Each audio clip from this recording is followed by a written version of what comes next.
Once, in the heart of an old English manor, there was a mirror that hung in the grand hallway.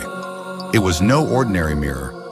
Framed with intricate silver carvings depicting vines and roses, it seemed to glow faintly, even in darkness.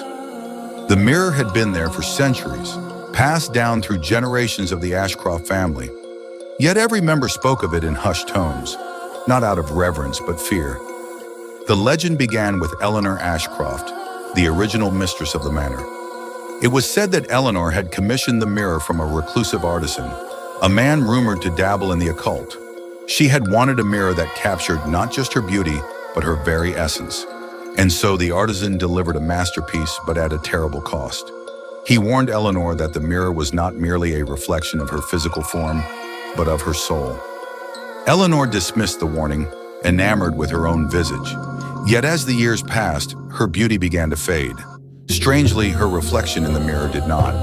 While Eleanor grew older, her reflection remained youthful and vibrant, mocking her every time she dared to look. The mirror had taken something from her, something she could never retrieve. Eleanor's descent into madness was swift. Her once bright laughter turned into whispers and cries that echoed through the halls. She would stand before the mirror for hours, begging it to return what it had stolen. One stormy night, the household awoke to a blood-curdling scream. They found Eleanor dead before the mirror, her hand pressed against the glass as if trying to break through. Her face was frozen in terror, her eyes wide with unspeakable horror. After Eleanor's death, strange occurrences began to plague the manor. Guests reported hearing faint whispers when passing the mirror. Some claimed to see fleeting shadows moving within its depths.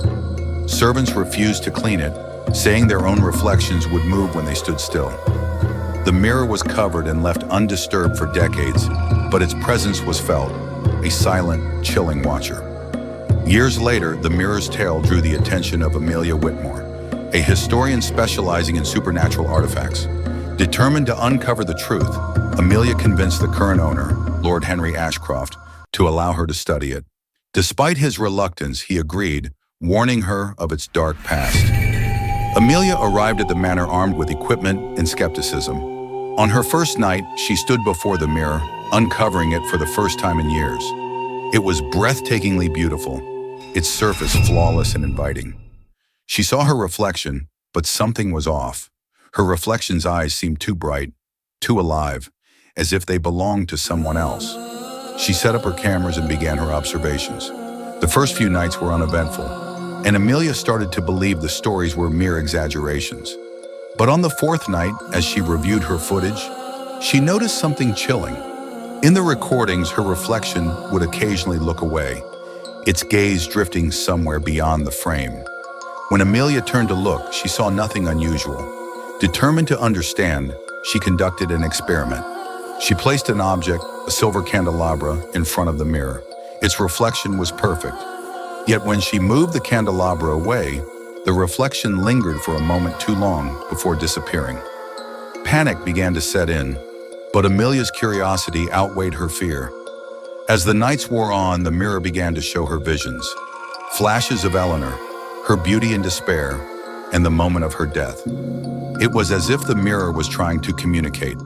Amelia's dreams were haunted by Eleanor's voice, whispering fragmented sentences. Trapped. Soul.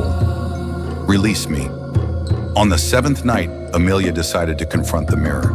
She stood before it, holding the candelabra like a weapon. "What do you want?" she demanded. The mirror's surface rippled, and for the first time, the reflection was not hers. It was Eleanor's. The ghostly figure reached out, her translucent hand pressing against the glass from within. "Break it," she pleaded, her voice echoing like a distant melody. "Set us free." Amelia hesitated.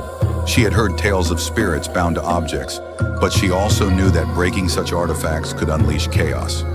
Yet as she stared into Eleanor's desperate eyes, she knew she couldn't walk away. With trembling hands, she raised the candelabra and struck the mirror. The glass shattered, shards scattering across the floor like fragments of a starry sky. A deafening wail filled the room, followed by a rush of cold wind that extinguished every candle. When the chaos subsided, the room was eerily silent. The mirror's frame hung empty, and the oppressive presence was gone. Amelia looked around, her heart pounding. She felt a strange sense of peace, as if a weight had been lifted from the manor. The next morning, Lord Henry thanked her, though he seemed uneasy. "The mirror is gone,"